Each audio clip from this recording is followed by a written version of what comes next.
Hello everyone. आज मैं आपको यूएस वीज़ा B2 लेवल जो वीज़ा है, टूरिस्ट वीज़ा, उसके बारे में मैं आपको थोड़ा सा बेसिक इन्फॉर्मेशन मैं बताऊंगा। ये वीडियो का अपना पार्ट 1 रहेगा, जिसमें मैं आपको बेसिक इन्फॉर्मेशन बताऊंगा कि ये बायोमेट्रिक रहता है, OFS का अपॉइंटमेंट रहता है, वहाँ पे जाने के बाद कैसे होता है, वो आपको बेसिक एक इन्फॉर्मेशन मैं देना चाहता हूँ। मेरा ही अगर आप एग्जाम्पल देखेंगे तो मैंने अपॉइंटमेंट लिया था दिसंबर 2023 में। फॉर्म उस टाइम पे मैंने फिल किया था और अपॉइंटमेंट का डेट मुझे मिला था 5 नवंबर 2024। तो अपॉइंटमेंट लेने के बाद जिस टाइम पे अपने को बुलाते हैं, वहाँ पे अभी डॉक्यूमेंट्स क्या क्या लेके जाना है आपको। तो अपॉइंटमेंट कंफर्मेशन पेज जो आपको मिलता है वो आपको कैरी करना है। उसके बाद DS 160 है वो कैरी करना है, और आपके ओरिजिनल पासपोर्ट्स जो करंट वाला है, और अगर आपका प्रीवियस पासपोर्ट अगर एक्सपायर हो चुका है तो वो भी आपको कैरी करना ज़रूरी है। ये 3 चीज़ें बेसिक डॉक्यूमेंट आपके साथ होना ज़रूरी है। अगर इसमें से कोई भी डॉक्यूमेंट आप कैरी करना भूल जाते हैं तो वहाँ पे लास्ट मोमेंट पे आपको अगर वो प्रिंट आउट चाहिए तो 500 रुपीज़ तक आपको चार्ज करते हैं वो लोग। अपॉइंटमेंट कंफर्मेशन, DS 160 और पासपोर्ट। इसके साथ बहुत सारे लोगों का मिथ है कि ब्लैक एंड वाइट चलेगा या कलर ही चाहिए। ऐसे कुछ भी नहीं है। कलर प्रिंट आउट नहीं रहेगा तो भी चलेगा, ब्लैक एंड वाइट भी चलेगा, लेकिन black and white neat clear चाहिए ताकि ये बारकोड वहाँ पे इजीली स्कैन हो जाए। अभी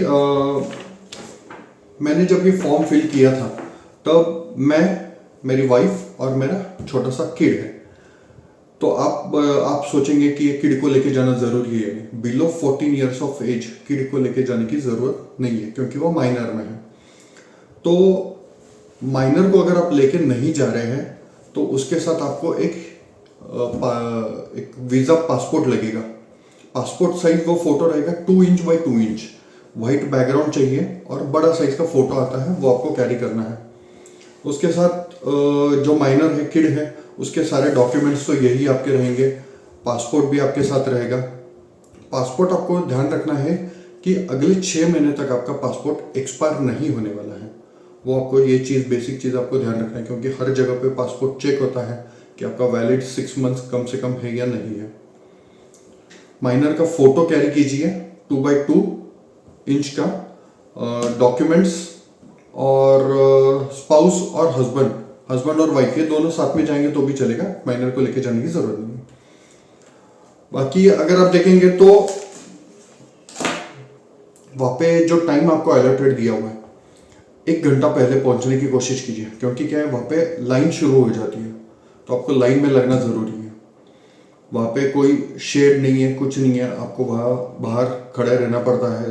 अगर आपका नंबर दोपहर में है तो आपको कड़ी धूप में खड़े रहना पड़ेगा, तो वो थोड़ा सा आप वैसे दिमाग में रख के चलिए। उसके बाद जैसे ही वहाँ पे लाइन शुरू होती है, आप लाइन में खड़े रहेंगे, आपके सारे डॉक्यूमेंट्स चेक होते हैं, टाइम चेक होता है, आपको एक टोकन दिया जाता है। वो टोकन लेके आपको आगे जाना है। आगे जाने के बाद वो चेक करते हैं कि आपके पास कोई सेलफोन वगैरह तो नहीं है, डिजिटल वॉच भी नहीं चलेगा, आपके ईयरपॉड्स नहीं चलेंगे।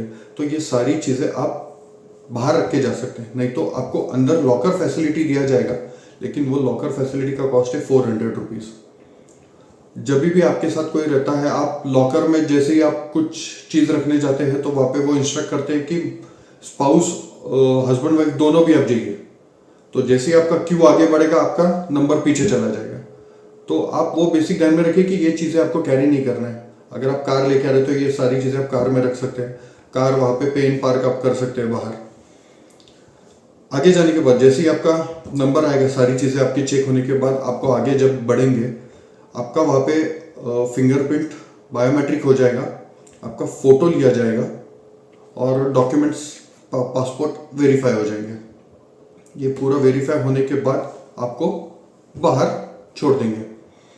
उसके बाद तकरीबन ये सारा 1 से 1.5 घंटा टाइम लगता है।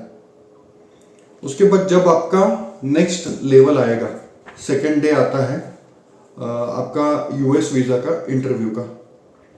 यूएस वीज़ा का इंटरव्यू के लिए कुछ बेसिक क्वेश्चंस है, कैसे करना है वो मैं आपको अगले वीडियो में बताऊंगा, पार्ट 2 में। ये चीज़ें आप ध्यान में रखिए। डॉक्यूमेंट सबसे इंपॉर्टेंट है, क्या क्या कैरी करना है वो आप नोट डाउन करके रखिए।